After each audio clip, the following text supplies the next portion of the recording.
It's no secret that making a movie is a tough job, and the struggle doesn't end once filming is over. In fact, editing is arguably the most important part of the whole process, and some of the biggest changes actually take place once the cameras have stopped rolling. This is the moment where the movie is cut down to a more appropriate length, where unnecessary scenes are removed and dialogue is brushed up. Or if you're Justice League, this is the moment where you realise the entire movie has been a disaster and you need to redo like half of it. Sometimes it's more than that which gets the chop though, and entire subplots can go out the window. The following list then is concerned with such cuts. The films which cut out major, often game-changing subplots in order to tidy up the finished product, reduce the film's length, or keep focus on the main story. I'm Josh from Whatculture.com, and these are 10 secret subplots you didn't know were cut from popular movies. Number 10. The Thing in Action. Fantastic Four 2015. There's no doubt that Josh Trank's Fantastic Four reboot was a poor affair, marred by a terrible script, out-of-place casting decisions, and forgettable, well, everything. But there was actually a big deleted scene which could have been good to see in the final cut of the movie. After the peculiar one-year time jump after the team first get their powers, there was meant to be a sequence in which the Thing would attack an enemy base by jumping from a plane. He would crash into the earth, creating a massive crater, and then walk through his opponents as they try to shoot him down with little effect. This scene, if you remember, was actually briefly shown in the trailer, but was cut from the finished film because Trank thought it wasn't necessary. Given the fact that the movie was slated for its lack of action sequences and suffers from a clear underuse of the heroes and their powers, perhaps it would have been wiser to keep this in.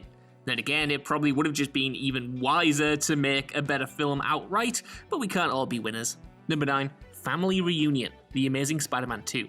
This deleted subplot formed an alternate ending to the much maligned Amazing Spider-Man sequel. For all the film's faults, the villain, the effects, the script, the villain again, the moment they ended up cutting from the movie was at least intriguing and would have formed a solid ending to the story while setting up the then planned Amazing Spider-Man 3. Whilst visiting Gwen Stacy's grave near the end of the movie, the subplot would have kicked in when Peter Parker was suddenly approached by his believed dead father, who tells him that he's sorry for leaving him.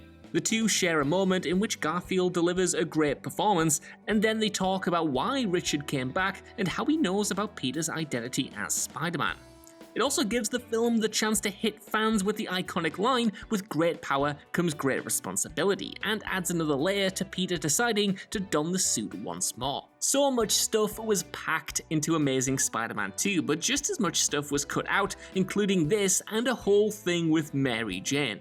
This flick should have been 2 movies at least. Number 8. Another touching love story, Love Actually. Love Actually is a much-loved Christmas rom-com that's good, actually, and features touching interconnected stories starring the likes of Emma Thompson, Liam Neeson, Keira Knightley, and Colin Firth. However, whilst it remains a solid feel-good film with some great tearjerker moments, there is one subplot that was cut which remains the film's most affecting piece of drama. The subplot in question revolves around the school headmistress and her relationship with her terminally ill partner.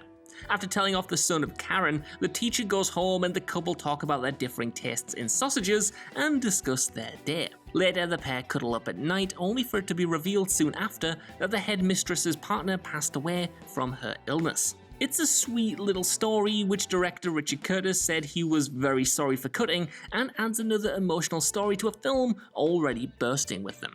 Number 7. Jesus the Engineer, Prometheus. Depending on who you ask, Prometheus either did too much or not enough in regards to the overall plot of the Alien franchise. Regardless of whether you were a fan of the movie or not though, everyone and their mums will be glad to hear that this particular subplot got the axe.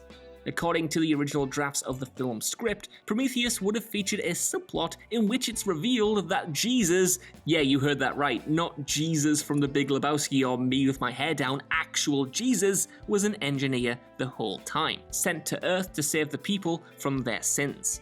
Jesus' crucifixion would have then been the reason for the engineer's plot to destroy Earth for their violent ways.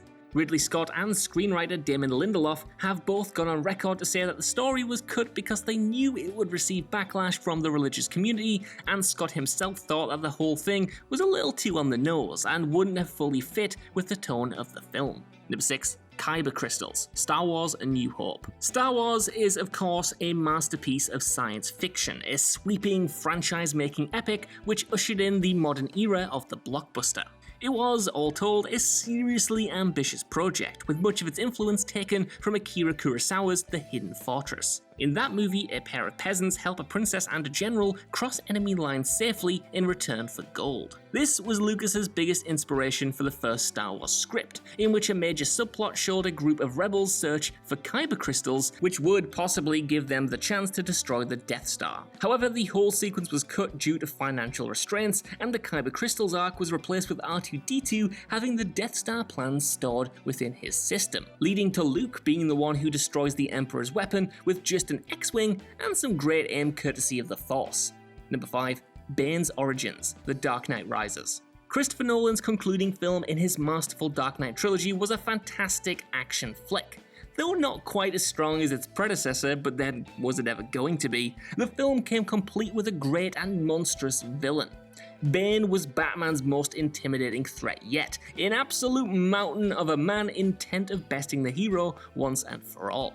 Though Bane himself manages to squeeze in a lot of screen time during Batman's final outing, there was a large chunk of his story that had to be cut in order to limit the runtime and add more mystery to his character.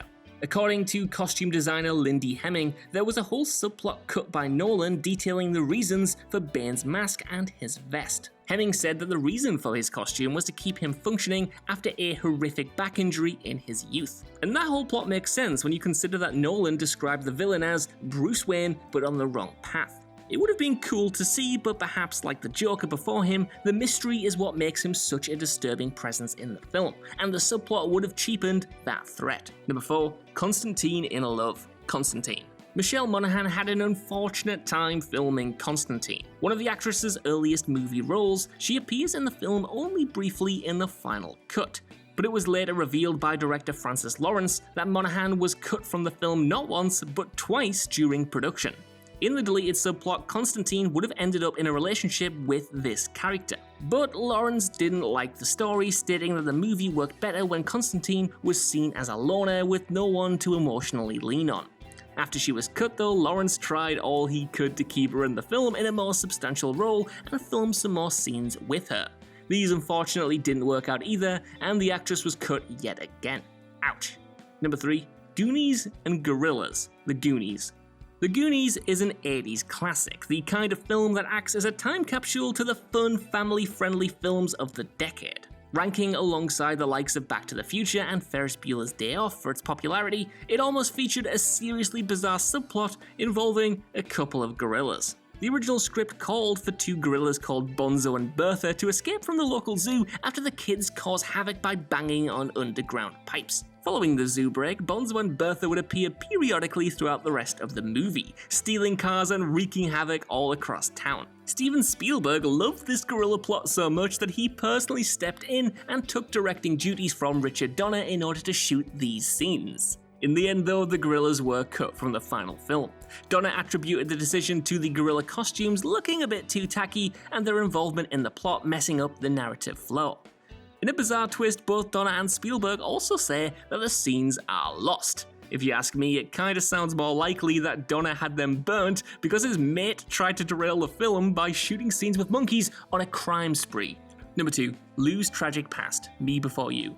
Me Before You was a cliched but sweet enough rom-com starring Emilia Clarke and Sam Claflin. Claflin stars as Will Traynor, a banker who ends up paralyzed from the neck down after being hit by a motorcycle. Clarke stars opposite him as Lou Clarke, who is hired as Will's carer after losing her job at a local cafe. Inevitably, the pair fall in love and the whole film reads like your typical rom-com, funny, charming, heartbreaking, and kind of moving in parts. Based on the book by Jojo Moyes, the film ended up cutting a major aspect of the author's original story, that being a devastating subplot detailing Lou's trauma after being sexually assaulted in high school. This was ultimately cut from the movie, and while it would have certainly been a harsh subplot, it would go a long way in exploring Lou's motivations and fully fleshing out this character. Number 1. The Avoxes: The Hunger Games Catching Fire. The Avoxes are some of the most tragic figures in the Suzanne Collins Hunger Games series. They don't appear massively in the novels, but their role in the overall story remains pretty big.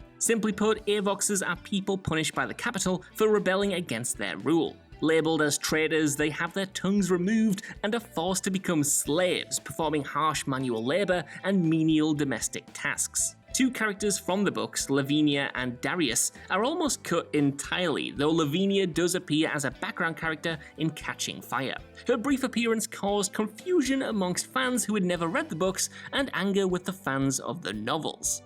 Removing the heartbreaking Avox storyline from the films didn't necessarily hurt the plot overall, but in the books these servants are used to symbolise the brutality of the Capitol and the ruthless nature of President Snow. The film missed a trick with these in my opinion and did nothing but confuse fans with their brief unexplored inclusion.